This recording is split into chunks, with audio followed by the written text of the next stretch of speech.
আপনারা যেতে থাকুন, একদম গ্যারেজ করে দেবেন না স্যার।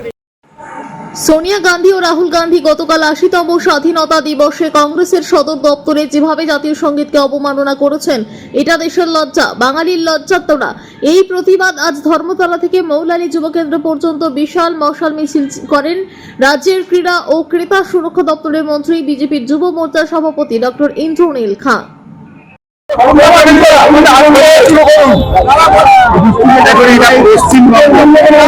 পশ্চিমবঙ্গ বাঙালির মাটি, এই পশ্চিমবঙ্গ ভারতবর্ষের স্বাধীনতা সংগ্রামের যে আতুর ঘর। আর এই পশ্চিমবঙ্গের মাটিতে বঙ্কিমচন্দ্র চট্টোপাধ্যায় তিনি বন্দে মাতরমের কালজয়ী সেই রচনা করেছিলেন।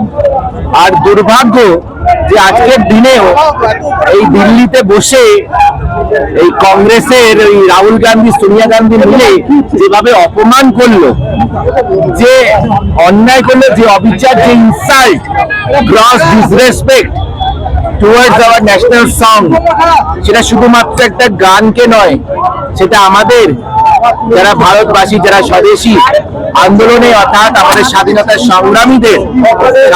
সংগ্রামীদেরকে ইনসাল্ট করেছে।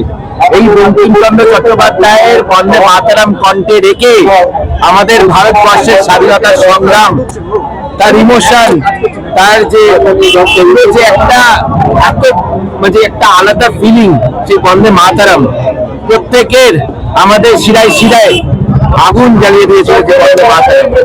এবং আজকের দিনেও আমরা বন্দে মাতরম শ্রদ্ধার সাথে সবাই আমরা নিজেরা সম্মান জানাই, নিজেরা গান গাই এবং সাথে সাথে পুরো বন্দে মাতরম।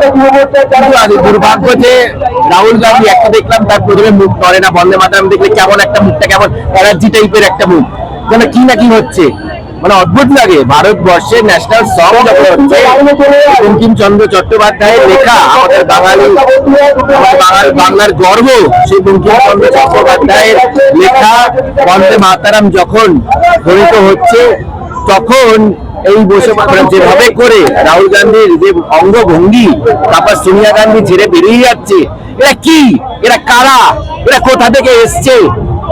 আমাদের বাঙালিদের, আমাদের ভারতবাসীদের, আমাদের হৃদয়ের অন্তরে দেশপ্রেম থাকে, কণ্ঠে থাকে বন্দে মাতরম। আর এরা কোথা থেকে এসছে? মঙ্গল গ্রহ থেকে এসছে। আমি বুঝতে পারি না সোনিয়া গান্ধী, রাহুল গান্ধীর পেছনে এখনো কংগ্রেসের যে কজন ভালো মানুষ পড়ে আছে, তারা এদের সাথে কি করে থাকে, তারা এদের ন্যায় কি? এই যে এইভাবে অন্যায় করেছে, যে ইনসাল্ট করেছে, ডিসরেসপেক্ট করেছে বন্দে মাতরমকে, তার প্রতিবাদে আজকে আমরা পশ্চিমবঙ্গের যুব সমাজ মশাল মিছিল করে সরাসরি কংগ্রেসের যে এখানকার রাজ্যের যে সদর দপ্তর আছে তার অভিমুখে এগোবো। বাংলার অপমান, বাঙালির অপমান এবং সমগ্র ভারত। শেখ রতনের রিপোর্ট, পিবি নিউজ।